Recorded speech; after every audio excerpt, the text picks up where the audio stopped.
श्री स्वामी चरित्र सारामृत अध्याय 15वा. मंगळवेढ्याच्या अरण्यात घडलेली ही अद्भुत लीला. आज आपण अशा एका भक्ताची गोष्ट पाहणार आहोत ज्याने लोकनिंदा सोसली, दारिद्र्य भोगलं, पण स्वामींचा पाय सोडला नाही. आजोबा सांगणार आहेत अध्याय 15वा. आजोबा, स्वामी अक्कलकोटला येण्यापूर्वी मंगळवेढ्यात होते ना? तिथे लोक त्यांना वेडा का म्हणायचे? बाळा, देव जेव्हा साध्या माणसासारखा वागतो तेव्हा जगाला तो वेडाच वाटतो. स्वामी तिथे कुणाशी बोलायचे नाहीत, रानावनात फिरायचे. पण त्याच मंगळवेढ्यात बसप्पा तेली नावाचा एक गरीब माणूस राहायचा. बिचाऱ्याच्या घरी 18 विश्वे दारिद्र्य, पोटाला भाकरी मिळायची भ्रांत होती. एकदा तो जंगलात फिरत असताना त्याला स्वामींचे दर्शन झाले. स्वामी चक्क काट्यांच्या अंथरुणावर झोपले होते.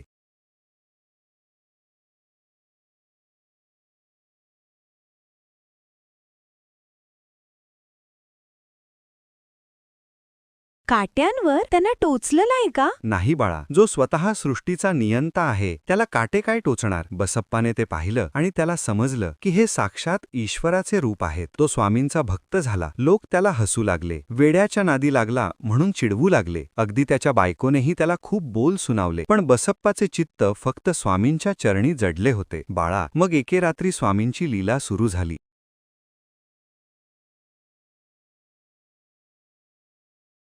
मध्यरात्रीच्या वेळी स्वामी घोर अरण्यात चालू लागले. मागे मागे बसप्पा, काळोख इतका की हातचे बोट दिसत नव्हते. हिंस्त्र श्वापदे ओरडत होती. अचानक स्वामी थांबले आणि संपूर्ण जंगल प्रकाशाने उजळून निघालं. पण तो प्रकाश दिव्यांचा नव्हता, तर हजारो विषारी सर्पांचा होता.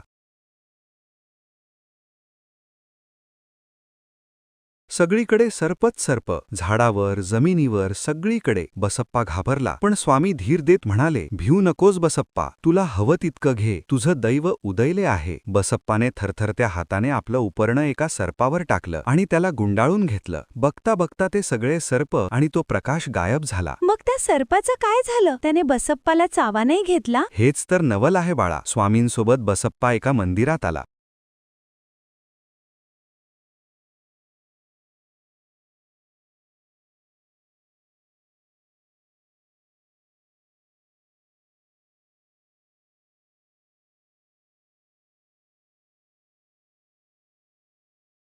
जेव्हा त्याने आपलं उपरणं सोडून पाहिलं तेव्हा त्यात सर्प नव्हता, तर शुद्ध सोन्याची लगड होती. स्वामींच्या एका कृपेने बसप्पाचं दारिद्र्य कायमचं नष्ट झालं. स्वामी म्हणाले, जा बसप्पा, आता सुखाने संसार कर आणि आपली मुलंबाळं सांभाळ. स्वामींची भक्ती केल्यावर माणसाच्या आयुष्यातलं दैन्य कसं संपतं याचं हे जिवंत उदाहरण आहे.